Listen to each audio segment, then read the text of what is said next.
For a great cup of joe, there's one thing you should know. Your morning brew can also be playful. Buff Boy Brewing guys make the temperature rise, and you surely feel naughty when you swallow our coffee. If you want some real heat, give your mouth a fine treat. You will want some more, rest assured. Buff Boy Brewing, you can't get enough of. It's time for The Scribble, your weekly fix of celebrity chats, bizarre stories in the news, and basic random chatter with best-selling author and syndicated radio host Jeremy Bradley.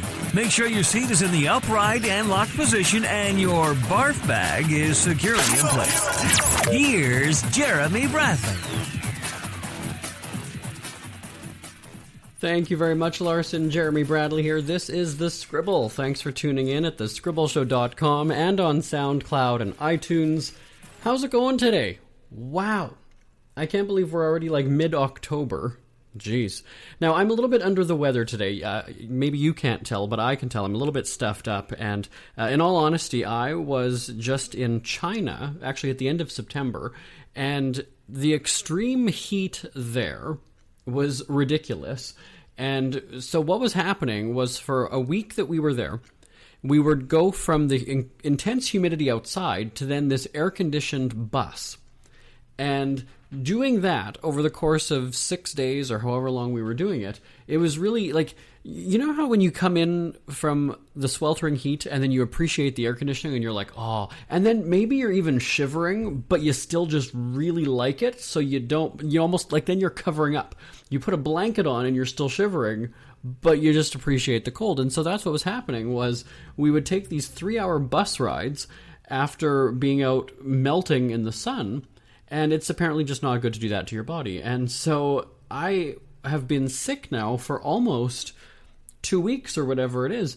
And at first I thought it was maybe just I was tired and whatever. And I think really it all accumulated into being just really bad for my body. The heat, the lack of sleep, the go, the food. Don't even get me started on the food that we ate there. It was just, and it was a press trip for our radio shows. And let's be honest, I have to sort of talk nicely about all these experiences, but it was really a shitty experience. And I don't normally swear on this show. This might actually be one of the first times I've ever sworn on the podcast. It was a shitty trip to China. I have to tell you, it was not a good time. So when that does air on the radio, you're going to hear how it's wonderful and exciting and great. It was a shitty trip. Is that the third time now on this show I'm saying it? I didn't have a good time. It was, what's going to end up happening is you're probably going to hear segments from that on the podcast, and then the following week is when I will thrash it and just tear it apart, because it was a shitty trip. Let's just be honest. There we go. I'm on my swear jar today. We got $4 in it now. Coming up, Chris Blue was a previous winner of The Voice, actually last season, and he's going to join us to talk about what the competition was like and what the contestants can expect on the live shows. And as the season, I was going to say drags on, as the season plays out. There we go, that's a better way of saying it. So Chris Blue, previous winner of The Voice, will be joining us. And yeah, so anyway, so coming off of a week in China and then now being sick for going on about 2 weeks, it's kind of just like, and I'm one of those people who, if I come home and it's really been not a great trip, I'm kind of like, I'm one of those people who says, I'm never traveling again. I am not going anywhere now for a year. And then there's another opportunity that comes up, right? And then it's like, okay, well, I'll go because it's a free trip. But it was a shitty trip, let me just tell you. We were going to be airing it on the radio. Next Monday is when we were going to air it. But I have this predicament of just not knowing how I want to present it all. And I don't know. I just, from the first minute, do you ever have one of those days where you're kind of like, maybe you like stub your toe when you're getting out of bed, and then you almost fall down the stairs, and then you spill your coffee everywhere, and then you're like, I've been awake for 15 minutes. How is it already just such a terrible day? The trip was very much like that, where it's like from the very first minute, it was kind of like, okay, all right, well, you know what? Now that the trip has started, it's all uphill from here. It's going to be great. And that wasn't the case, and it just never changed. It just was not good. I know I'm teasing it and setting it all up right now, so it seems like I should tell you the story right now, but there's just no time. We're going to take a break. We're going to be back with Chris Blue, previous winner of The Voice, right after this. Who are the Kardashians feuding with now? What did that little thug Justin Bieber do this time? Who's getting hitched? And who's headed for Splitsville? Hear the latest celebrity news and gossip every day on Entertainment Wrap-Up. The good, the bad, the ugly, but mostly the ridiculously hilarious. It's all recapped in this daily segment at entertainmentwrapup.com. Have a laugh at the expense of the rich and famous when they take themselves way too seriously. It's 3 minutes of time-wasting fun at entertainmentwrapup.com. Check out Entertainment Wrap-Up at entertainmentwrapup.com. Brought to you by Speak Free Books. The latest season of The Voice is in full swing. We're seeing the auditions playing out now. So as we approach the live shows in a couple of weeks, we thought we should get some advice from a pro at the process, really. Season 12 winner Chris Blue is joining us on the line. Hello there. Hey, what's going on, man? How you doing? Oh, good, thanks. How are you? I'm doing great, man. Thank you for asking. Well, I imagine winning a show like The Voice must make you really, really, really, really great. A few things in life have changed in all the awesome ways they can be changed. But yeah, man, I am, man. Things are going really good. Working extremely hard, doing a lot of exciting things, man. Things that, were just a dream in the beginning of my journey. But, thanks to The Voice and hard work and my team and label, we're doing really well. We'll talk about you living the dream, but we'll rewind first to the show. Now, there's some big-named talent that coaches the contestants on the show this season. Miley joining in, Jennifer Hudson there, Adam, of course, Blake. You were on Team Alicia, Alicia Keys. A lot of people want to know how much time the coaches actually spend with the contestants. What is the relationship like? A pretty good amount of time, considering, I wasn't the only artist, on the team. Mm-hmm. At one point there were 12, and then it, cut down to like 6, and then, as it continued. So, in the interest of fairness, you got to make sure you're spending the same amount of time with each person, so that no one feels jaded in any way. But a pretty good amount of time. And they give a lot of advice and suggestions, and I want to know if there was one thing that maybe she suggested or told you to do that maybe you disagreed with at first, and you were like, yeah, no. And then thought, oh, you know what? She was right. Funny enough, there wasn't anything. There wasn't anything at all. Everything that she suggested, I actually thought was pretty good. Now that I think about it, there was this one thing. So we were like going through rehearsals, and I think it was the beginning of. I'm trying to think of that song. It was either I think it was When a Man Loves a Woman. That's kind of the way it started. I was thinking it should start differently, and like during rehearsal, she was like, "Well, let's drop out this and let's drop out that." And in my mind, I'm like, I don't know if we should do that. Maybe When a Man Loves a Woman is not the right song, but I can't remember. It was one of the slower tunes that we did. And I was thinking in my mind, I don't know if we should. No, you know what? It was Take Me to the King. I think that's what it was. But, come show day and the performance, and the more it sat with me, I realized, wow, this woman really isn't, she knows what she's talking about. She's a musical genius. And I later came back and said, wow, she was right. So, yeah, I'll say it was that song. There you go.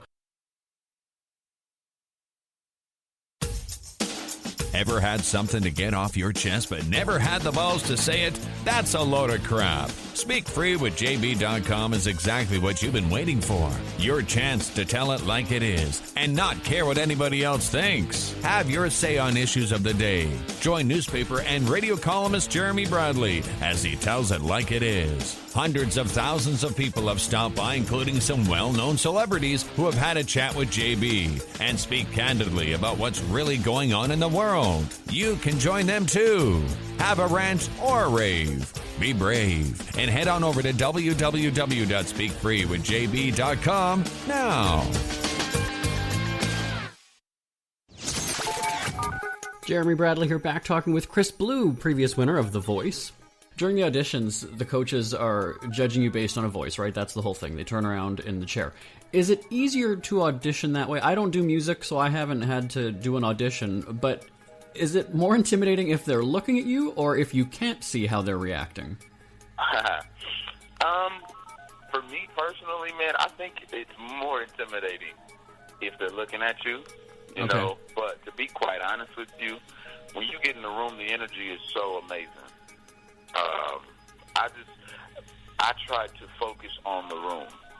So whether the coaches are looking at me or they're not looking at me, that didn't really matter to me. I think the most important thing is to, you know, be present, be in the moment, and sing to the room, because those people, you know, they need to hear you and they need to feel you. And if they feel you, then the coaches feel them feeling you, and, you know, things will take off from there. So that's what I tried to focus on.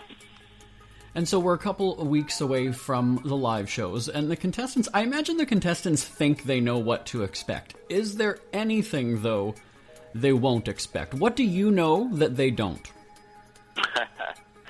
Well, I know that the live shows are completely different than anything probably that they've experienced so far.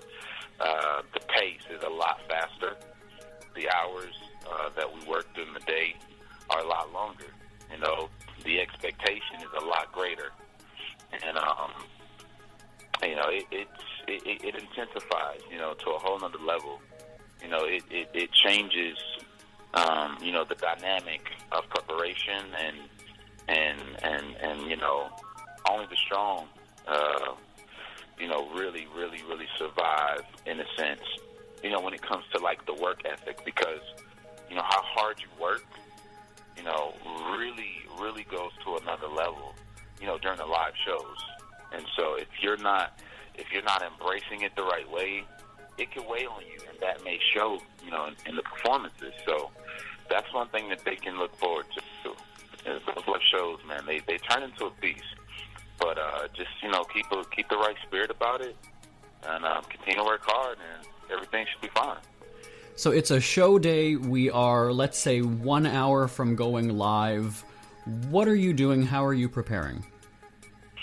Me, I typically became like a loner during that time. Like, I would just kind of get in my space. You know, I'm working on my song, thinking about my performance. You know, I was the guy who was just kind of off in a corner somewhere, you know, preparing mentally. See, like, I played basketball, you know, in sports growing up, and so I was, you know, kind of always taught, you know, before the game, make sure you have a moment to yourself, think about this play, that play. So, as you know, as an athlete, you know, in my heart, I kind of go back to those days naturally. And so I get in my headphones, and I go to a place, you know, all by myself, and just kind of, you know, think about, you know, what we're going to do for that evening. And I'm praying a lot. And I'm praying, because the truth of the matter is, you know, it's nerve-wracking. And season 12, you know, it was really tough. It's never too early to start thinking about your next holiday. Have you checked out Mexico recently? From tequila tasting, swimming with horses, to ziplining through the jungle and watching whales and dolphins in their natural habitat, Puerto Vallarta has it all. Visit mexico.jbonair.com to see all the fun PV has to offer. That's at mexico.jbonair.com for hundreds of photos, interviews, and videos from around the tourist hotspot. Check out mexico.jbonair.com for all the fun. That's mexico.jbonair.com. Jeremy Bradley here, back talking with Chris Blue, previous winner of The Voice. You talk about essentially living the dream now. Well, I want to find out what you're working on now, but we had a question sent in.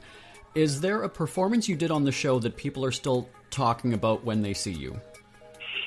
Yes, there's a few of them, actually, man. I get 24 Karat Magic and Taken to the King and Rhythm Nation. Those are the top 3 performances that I hear all the time.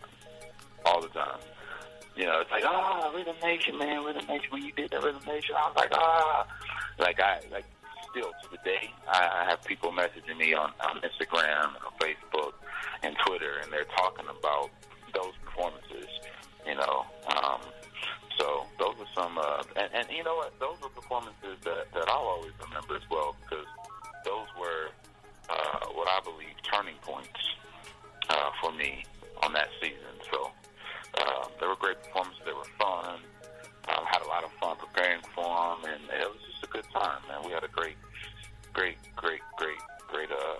performance with those guys. Well, at least people's memories are good and positive if they're still talking about it. Could you imagine if they hated it? Jeez. Right. So the I won't complain. I embrace it all. For sure. Now, the show wrapped up in May at the end of the last season. It's October now. So what has happened since? What are you working on? Well, we've just been going really hard, you know, in the studio, working on music. You know, I signed a management deal, so I'm now signed to Alicia Keys, Johnny Wright, Halloran Hill, you know, as my management team, and signed a record deal with Republic. So, you know, I've fallen in love with my label, and I have a great team, and I mean, everything's just going really great. And, you know, my fiance that was on the show with me last season is no longer my fiance. She's now my wife. Oh, nice, Mary. nice. So, you know, there's a lot of, yeah, man, there's a lot of great changes, you know, that's taking place. Yeah, and, you know, so I'm blessed, I'm humbled, I'm grateful, and I'm in a great place, man. I'm in a great place. Well, that's great. And you know what? We do have to go, but you mentioned you went to the relationship thing. I know it was a long-distance relationship during the show, and then there were also some medical issues. How's everything now? Yeah, man, everything's great, man. Everything's great. You know, the power of prayer is something else. So, you know, we continue to pray for her and watch her. So we still have to monitor a few things from time to time, but she's good. Everything's good, man. So, you know, we're gonna keep praying and trusting and believing, and you know, stay strong and positive. That's right. Well, you know, it's the power of prayer and music. Of course, music is in there. Absolutely, absolutely.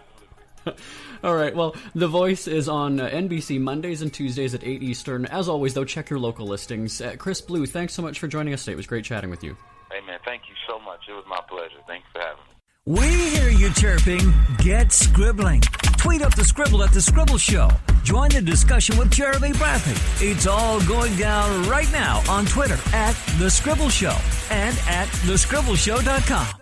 That's right, we are on the Twitter. Jeremy Bradley here, once again back at the controls. My thanks to Chris Blue from The Voice for joining us. You know, just before this podcast, we taped one of our syndicated radio shows, their music, and one's top 40 and one is country music. And I had to laugh because when I was looking at the playlist from the top 40 show, there's a music group on there that has just, over the course of us doing the radio show, has just come out. So let's say we've been on the air for 11 and a half years.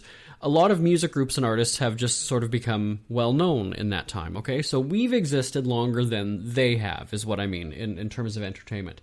And so when they first come out, the music group, and they have this really big hit, right? And I don't want to say one-hit wonder, but their second song wasn't quite as big. And then their third song, still not quite as big. And so what's funny is that when a lot of people, and it could be said for a lot of different types of professions. It could be an author who writes their first book, and it's a major, huge bestseller, and then their second one just isn't quite as good. Maybe the expectation from the readers was different, or it was just a different kind of genre. You know, there could be any number of things that happen. And so with these music groups, or artists, there's one that we had in our playlist that I was looking at going, It was very funny because I remember exactly in 2011 being in New York City and hearing one of their songs for the first time. And again, the song was a crazy big hit, and it was in my head for the longest time. We were there covering Celebrity Apprentice. I remember this distinctly, and I was in a pizza shop, and I was getting food, and I remember hearing the song. And this is before the days of all those apps that you could just hold your phone out and it would tell you the song. So I'm trying to listen to the lyrics of the song in this busy restaurant, and I'm writing them down on my phone, and then I go back to the hotel, and then I search the lyrics or YouTube or something, and I remember finding the song, listening to it over and over again, having several drinks before then going and covering Celebrity Apprentice outside Trump Tower in New York. And so in that moment, the song was bigger than what I had expected it to be. And so we had reached out, and I said, let's get this group on the show. I really like this song. It's going to be good. Well, little did I know that the song was blowing up. These guys are big, hot news right now. And our show wasn't big enough for them. Do you see where I'm going with this? They were huge, and they couldn't make time for us. They couldn't give us the time of day. And so now, fast forward to 2017, we get solicitations from everywhere. We get from the guy who just recorded a song in his parents' basement to groups, a publicist who wants the artist to get some screen airtime on the show, to then even some of these people who are, I guess, previously with a record deal or with a big company. And it's funny that it comes full circle. And so this has happened a few times where we've reached out, and back when we first started doing this show, it was me reaching out to even just some well-known, like, let's say, Canadian singers who, by all accounts, maybe were big 10 or 15 years ago, and I was told no, because I didn't have anything to show for myself as an interviewer, as a host, really. It was major rejection all of the time. So to me, there's a bit of sweetness when we come full circle and these people are now reaching out, asking to be interviewed on our show. Isn't that great? Isn't that almost, I don't even want to use the term revenge, but there's a bit of sweetness to that, where we weren't good enough to have you on for you to grace us with your 5 minutes of phone time. And I still actually kind of say that now when we get this rejection, and I'll often write back, or I'll have somebody ask, do you know when he'll be available for a 5-minute phone call? Just almost to make it seem like, do you realize how ridiculous it is that you're going and saying his schedule is too busy? And I realize that it's just an excuse. It really is just a brush off that there's no time in the schedule because it's a 5-minute phone call. And we've even gone to the point of going and saying, they don't have to commute, do hair or makeup, anything like that. It's pick up a phone and make a phone call, really. You can even dial the phone and place it to his ear. But anyway, so no, it is funny how these things come full circle where, oh, well, no thanks, and oh, well, he's not interested, or oh, he passed on it. And then 5 years later, he's DMing me on Twitter going, hey, I've got a new single coming out. Do you want to interview me on your show? Really, buddy? Really? Really? Really? It's funny to me. It's funny. And so there are times when, and not that I'm petty about it, because I'm one of those people who I have my emails from probably about 10 years ago, but it's not because I'm keeping them for moments like that. I just don't clean out, like I sort them into folders, so there's stuff that's probably not relevant anymore at all, and then there's stuff that I can at least reference and go back. But it's funny because I can go and do a search for that artist's name and see the rep tell me that he declines. Oh, that he'll pass on it. He's passed on it. Well, now here the jerk off is he's got the nerve to come around, and I want to do almost a screenshot of that and go, look at what you passed up years ago. Now here you are asking to be on my show. Up yours, screw you. And I've already said shitty how many times on the show today, so I might as well add one more. That's really shitty of you to go and say that. When when you were having this one-hit wonder, you're riding the wave of success, and now you're coming and crawling to little pee on me is what it is. So, sorry, I just had to tell you that story because I find it funny when I look back and see. Here's the deal, is that when I was starting out as an entrepreneur, I was taking any opportunity I could to do press and to promote myself and my projects and what I was working on. I have a best-selling book that it was about 5 years ago now that I think about it. 5 years ago, I was asked to do interviews for, the tiny little blog to the #1 media outlet in the city, having me on. And I loved it, and I was very appreciative of it. And I, at no point, said, no, I don't have time, or, oh, no, that's, it's beneath me. I would think that to myself, perhaps, sometimes, but I was always very gracious of all of the opportunities, and I just felt very fortunate to have these outlets and platforms that people wanted to hear from me. Why not? There were times when I had to get up at 5:30 in the morning to go and do a radio interview for a morning show, and I'm not a morning person at all, but you know what? I did it because these people were interested in me. It was a channel for me to promote myself and help sell books or whatever it is I was pushing at the time. And yeah, you know what? I did it. And I never did let that ego get in the way of, just giving myself that opportunity to plug myself. And again, I was grateful. I was fortunate. There were some things that were kind of a miss where I would look at it and go, that's not really an outlet or a channel that I would normally be on or promote myself on, but what the hell? Why not? Why not? Why not?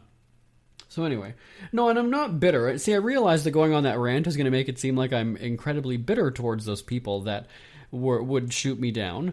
And I understand that you have to realize that it took me a while to realize it, that they are, a lot of people, getting interview requests from all over. When you think about how many states there are in the U.S., and even if they were to get one request from each state every week, and I realize that a lot of these wash-ups are not, but in the height of their success, they're potentially getting at least 2 or 3 requests from every state. So you're looking at 150 requests for this artist now.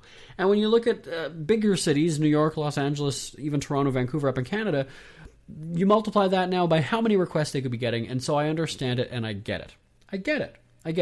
And it happens all the time on the radio shows where we are asked what markets you're in, and they want to play for where the audience is the biggest. But the great thing about the internet is that we have an unlimited audience, at least on the podcast here and our celebrity interview website, where there is no such thing as market nowadays. And that's also something that kind of would tick me off at the beginning too, was that they've got to break down those those Trump walls of borders and everything, where we might not air on a Los Angeles radio station, but we could have 20,000 people from Los Angeles tuned into an internet radio station in Canada. Really. And so that's just one of those things. Why am I going on this rant? It's because I've been sick, you guys. I got to tell you. I mentioned at the top of the show that whole China trip, and it was a shitty trip. If you didn't hear me say that at the beginning, I'm never going to be invited back to China. We've got about, 2 minutes or 2.5 minutes. Let me just tell you, there was a tourism festival, an international tourism festival that I was invited to erroneously. I actually was not supposed to be invited on this trip, but I held them to it because we had already cleared this with a bunch of the radio stations that, hey, we were invited on a press trip to China. Would this be cool to have on your radio station? They said yes, so we did it. And come to find out then, a week later when I RSVP'd, I was told you received this invitation in error. So that was kind of the first thing. That was the first black eye of the trip. And then when it actually started happening, it was a crazy mix-up with my visa application that was sent to the wrong city and cost a fortune to get corrected. And then once we were there, you've got to have your suitcase get lost. You've got to have just everything that could go wrong.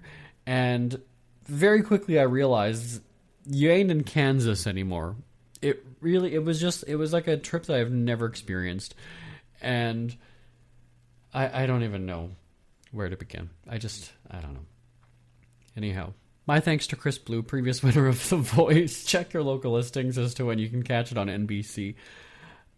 I'm not over it. I'm not over China. I'm not over rejection from people who then come crawling back and ask to be on your show. I'm on the verge of emotional breakdown is what's about to happen here if we don't wrap this up. Thankfully, we've got a time limit on this show, and we do need to call it quits on some things. But feel free to give me a shout anytime. It's always awesome hearing from you. My email address is live@jbonair.com. live@jbonair.com. As successful as I can be, there are still going to be those times when you look back at somebody who stepped on you when you were trying and giving it your all, maybe who told you. There was a woman when I started writing my newspaper column 13 or 14 years ago who told me that I should just find another career. Well, here I am now, a syndicated newspaper columnist, a best-selling author. I've accomplished so many great things in life, and it's those points in your lows when you're trying that somebody tries to piss on your dream that you want to rub your success in their face.